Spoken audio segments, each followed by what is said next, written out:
설명 듣다가 보니까 생각이 났는데 우리가 소주병이나 뭐 이런 그런 거 있잖아요. 자양강장제 짤끄닥 하는 거. 그거는 뚜껑은 쇠고 나머진 병이잖아요. 유리고. 그리고 종이가 붙어 있잖아요. 이거를 원래는 집에서 다 먹으면 다시 닫잖아요. 네, 맞습니다. 그래서 그냥 할 때 병 이렇게 버리거든요. 네. 그거 안 되겠다. 네, 사실 그러시면 안 됩니다. 사실은 뭐 소주병이든 뭐 드링크류든 버리실 때는 당의 용기와 뚜껑 재질이 완전 다르기 때문에 당이 분리 배출하셔야 되고요. 무엇보다 그 병 안에 있는 이물질을 깨끗이 세척해서 버려주셔야 재활용 비율이 높아지니까 꼭 명심하셔야 되고요. 제일 중요한 건 바로 깨진 겁니다. 깨진 유리병, 깨진 유리컵, 뭐 거울 전구 같은 거 깨지면요. 분리수거가 안 되기 때문에 반드시 불연성 종량제 봉투에 담아서 버리셔야 되겠습니다. 제가 또 생각이 났는데 저 옛날에 그 체험해가지고 봉투 이렇게 받는? 네, 귀하게 받아갖고 와서 이렇게 기부하는 프로그램 있잖아요. 그거 할 때인데 그때 배우분이 다녀오셨는데 쓰레기 수거하는 걸 다녀오셨어요.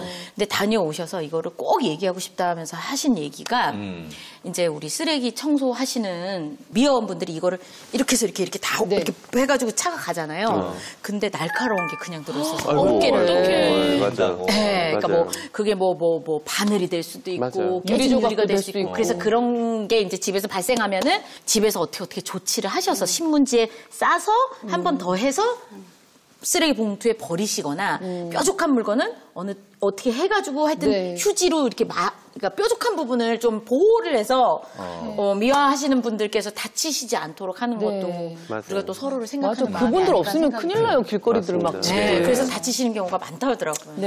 자, 그러면 이제 또 쓰레기를 버릴 때 부피를 줄이는 것도 굉장히 중요할 것 같거든요. 그 노하우 좀 알려주세요. 그러니까. 뭐 간단한 방법이지만 우유팩은 깨끗이 씻어가지고 펴셔서 버리시고요. 그리고 잘라서. 네, 펼쳐서. 저는 이거를 이렇게 눌러서. 일단 눌러서? 말려. 그래도 또 들은 얘기 있어가지고 말려. 말린 다음에 그걸 또 막 이렇게 접어가지고 아니 이렇게 끼다랗게 접었거든요. 그걸 잘라서 펼치면 되네요. 예, 이렇게 안 자르시고 그냥 그 결대로 이렇게 하셔도 얘네가 이렇게 쫙 펼쳐지거든요. 예, 그리고 말리기도 더 쉽습니다. 맞아요. 예, 그렇게 해서 말리시면 되고요. 그리고 조금 전에 유리병은 뭐 따로따로 배출한다고 했지만 우리가 페트병 많이들 드시잖아요. 페트병 먹고 나서 대부분 뚜껑 열어가지고 납작하게 한 다음에 꼭 뚜껑을 닫아서 버려주세요. 그래요? 왜냐하면 그 작은 페트병의 뚜껑이 따로 배출하게 되면은 그 재활용이 되지가 않습니다. 그래서 꼭 닫아서 같은 페트병이 아니라 하더라도, 그러니까 즉 플라스틱 용기가 서로 다르다 다 하더라도 분리했는데 같지 않다고 생각해서. 같지 않은데 그 작은 게 굴러다니다가 빠질 수도 있고요. 그러니까 재활용하기가 더 힘들어지거든요. 그런데 이게 닫아가지고 저희가 배출을 하게 되면 페트와 위에 있는 애들이 대부분 PP 뭐 이런 게 많은데 분리가 됩니다. 물 안에 들어가서 하나는 뜨고 하나는 가라앉거든요. 그러면 위에 있는 것만 싹 건져내면 돼서 그게 더 수거하기가 더 편합니다. 그래서 분리 배출하기 더 편하니까 꼭 닫아서 배출해 주세요. 그리고 그거 배웠다 오늘. 네, 그리고 이렇게 개별 포장된 제품보다는 한꺼번에 포장된 것들 구입하시는 게 쓰레기를 줄이는 데 훨씬 도움이 됩니다. 오늘 큰 공부가 됐습니다. 이 밖에도 또 일상생활에서 탄소를 줄일 수 있는 방법 뭐가 있을까요? 네, 있습니다. 사실 모두가 잘 아시겠습니다만은 바로 냉난방 온도입니다. 냉방 온도는 1도만 좀 높이시는 습관, 난방 온도는 1도 낮추는 습관만 들여주셔도요. 이걸 계산해보면 가구당 연간 231kg의 이산화탄소가 감축된다는 그런 연구 결과가 있습니다. 무엇보다 중요한 건 바로 콘센트인데요. 사용하지 않은 콘센트만 수시로 뽑아놓으셔도 1년간 한 달 전기료가 절약된다는 그런 결과도 있는 만큼 수시로 좀 절약 습관 들이셔야 되겠습니다. 또 그리고 고형의 비누를 사용하시는 거 추천드리거든요. 핸드워시는 별도의 플라스틱 용기도 필요하고 액상으로 되어 있기 때문에 방부제와 같은 각종 화학 성분도 들어있고 계면활성제도 많이 들어있습니다. 그리고 중고 거래 하시는 분들 많으신데 그거 적극적으로 활용하시는 것도 탄소를 줄이는 데 도움이 됩니다. 저는 그리고 그 다 있는 그 마켓 있잖아요. 다 있는데 거기 가면은 이렇게 비누 요만한 이제 조각이 남잖아요. 그것만 양파 주머니처럼 넣어가지고 모아서 이렇게 씻을 수 있는 그 주머니도 팔아요. 네, 맞아요. 왜냐면 양파 주머니 같은 데다 하면 되는데 크기도 크고 약간 어쨌거나 양파를 담았던 거니까 약간 좀 찝찝하니까 그거를 계속 활용해서 빨아서 또 널고 조그만 조각들이 모이면 또 그거를 또 쓰면 되거든요. 그래서 그거 저희 집은 끝까지 써요, 비누. 그런 거 스타킹 안에 넣어놓으면 되는데. 안 사고. 발 들어갔던 거잖아. 하나 사! 네. 마지막으로 제가 추가로 좀 첨언을 하자면요. 네. 우리가 이제 기말력 시 일상을 통해서 우리가 평소에 어떤 영역에서 탄소를 배출하는지 또 얼마나 배출하는지 알아봤는데요. 실제 우리가 그냥 하루 종일 그냥 살아만 가도 숨만 쉬고 그냥 이것저것 활동만 해도요. 1인당 하루 평균 탄소 배출량이 무려 35,333g이라고 합니다. 1년으로 한 사람은 약 12.9톤이고요.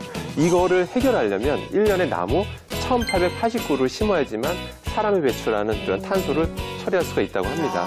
그렇기 때문에 여러분들 꼭 일상생활에서 탄소 배출을 줄이시는 이 방법들을 꼭 지나치지 마시고 꼭 실천하셔야 되겠습니다. 네.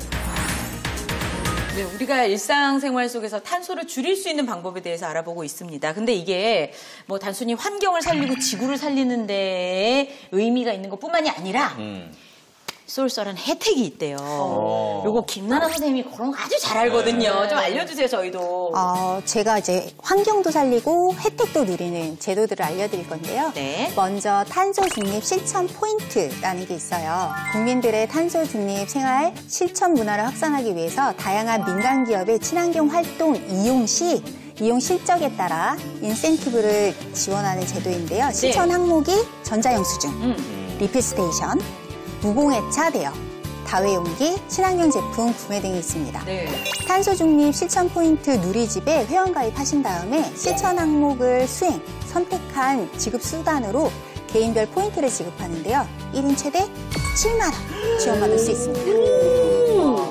7만 원. 7만. 괜찮은데요? 자, 이 밖에도 또 다른 제도가 있을까요? 네, 김나나 선생님께서 이제 굉장히 좋은 정보 알려주셨는데요. 추가로 말씀드리면 서울시에서 시행하는 에코 마일리지 제도가 있는데요. 여러분들이 전기, 수도, 도시가스를 절약하시면요. 마일리지를 적립해 줍니다. 에너지 사용량을 6개월 주기로 집계하는데요. 절감률에 따라서 마일리지 지급하는데 월 평균 온실가스 감출량을 5% 이상 절감하시면 적립을 해주고요. 이 적립된 마일리지는 현금으로 전환이 가능하고 또 친환경 제품 구매할 때 쓸 수도 있고요. 저탄소 활동에 재투자도 할 수 있기 때문에 또 서울시민이 아니더라도 가입할 수 있는 탄소 포인트 제도도 있기 때문에 이 점 꼭 명심하셔서 자주 실천하셔야 되겠습니다. 네, 그리고 이제 한국전력에서 하는 건데요. 에너지 마켓플레이스라는 곳에 들어가면 에너지 캐시백 제도 이것도 있거든요. 그래서 이것도 기억해 두시면 좋습니다.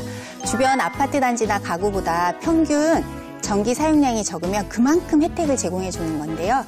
전체 참여 세대와 단지의 평균치보다 절감률이 높을 경우 6개월 단위로 캐시백 됩니다. 단지의 경우 구간별로 20에서 400만 원, 세대의 경우는 절감당 1kW당 30원의 캐시백을 지급받을 수 있고요. 7월에서 12월의 기간 동안 효율적인 에너지 사용 의지가 있는 아파트 단지 또는 아파트 개별 세대가 신청할 수 있습니다. 8월 31일까지 신청하시면 됩니다. 그렇군요. 이거는 정말 너무 좋은 제도인 것 같아요. 또 그 참여를 독려할 수도 있고 그만큼 열심히 하는 만큼 또 저희가 또 혜택을 얻을 수 있는 거니까 여러분도 잊지 마시고 꼭 실천하시고 또 내가 챙길 수 있는 거는 챙기셨으면 좋겠습니다. 오늘 당신의 활력 충전소 일상생활에서 탄소를 줄이고 환경을 지킬 수 있는 방법 알아봤습니다. 네. 우리가 우리만 생각하면 뭐 실천 안 해도 되는데 그러니까. 우리 미래 세대를 위해서 좋은 환경을 남겨주기 위해서라도 우리가 편안함을 조금 뒤로 하고 좀 더 부지런해지면 돼요. 그렇죠? 실천을 해봤으면 좋겠습니다. 네. 자, 지금까지 당신의 활력 충전소였습니다. 함께해 주신 여러분 고맙습니다. 고맙습니다.